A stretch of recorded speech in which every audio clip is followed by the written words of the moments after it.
Okay, guys, here's a couple things that we can take away from Deuteronomy chapter 25. I think a lot of times when we look at God's law, in particular the Levitical law, we kind of skim through and read and think, how is this relevant? What does this have to do with anything? These are old laws.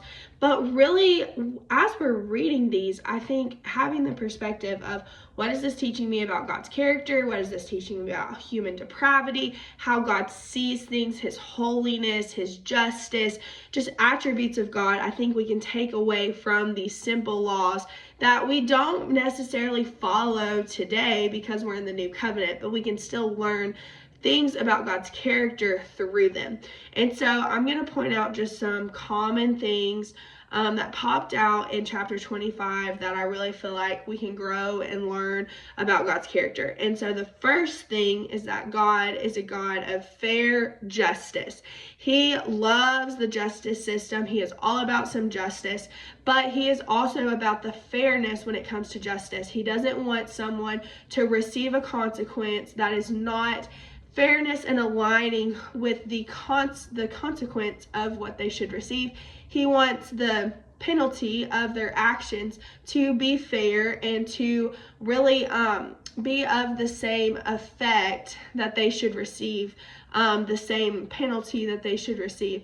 And so in particular, he's talking about beatings, and he's saying, if a man receives his consequence and he's getting beaten, I just love that you see God's grace and his fairness through this law, because it says that 40 stripes may be given to him, but no more. Why? Because God does not want the man to be degraded in the presence of those who are watching his beating. And so I love that about God's character. The second thing is he talks about marriage, and he talks about particularly when her husband dies and she doesn't have a son, and but her husband has a brother.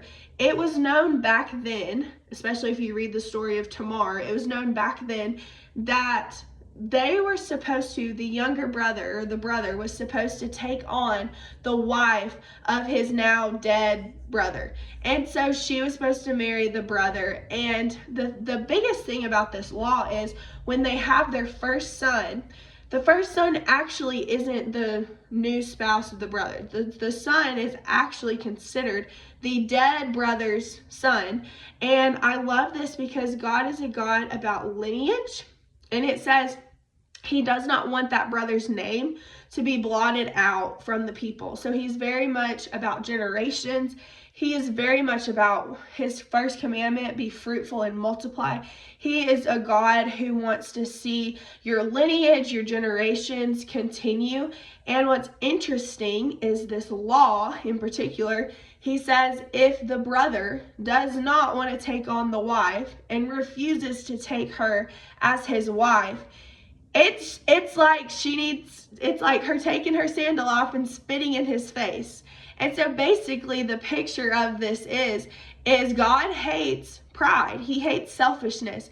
It is your duty as the brother of now your dead brother to take on this wife and to humble yourself and to take on a son who really isn't going to be, he's from your sperm, he's from your seed, but he's really going to represent your brother. And it's a very humbling thing. And so I think just seeing the characteristic that God is a God of humility. He cherishes humility. And when we have selfishness and when we have pride, that goes against his character. The next thing is that honesty. He's talking about some weights, and he says if you have a small weight and a large weight, if you have a small measure and a large measure, and we're kind of like, well, what does this mean? But one thing that he says is a full and fair weight you shall have, a full and fair measure you shall have, that your days may be long in the land of the Lord your God that is giving you. For all who do such things, all who act dishonestly are an abomination to the Lord. So the point in the different weights is it's dishonest. And God is a God of honesty, full and fair weight, full and fair measure. So in our lives we can learn, okay, God is a God of honesty, and an abomination, which is something that he hates, is dishonesty. So when I am trying to imitate Christ, I need to make sure I'm being honest. I'm fully and fairly being honest in every area of my life. The next thing is fearing the Lord. He kind of gives this story at the very end of chapter 25 about this guy named Amalek who really caused the people of Israel to stumble as they were leaving Egypt. One of the things that God says is that Amalek did not fear God. And that is why he caused the people to stumble, was because he did not fear the Lord. And God literally says, don't remember him. When you go to the promised land, blot him out of your memory. And that's such an extreme thing to think. But what we can learn from God's character is that we are called to fear him. He is a holy God. He is a God who needs to be feared. And what that truly means is that you respect him enough and you honor him enough that whatever decision he makes, whatever commandment he tells, you're a good God. You're a good God.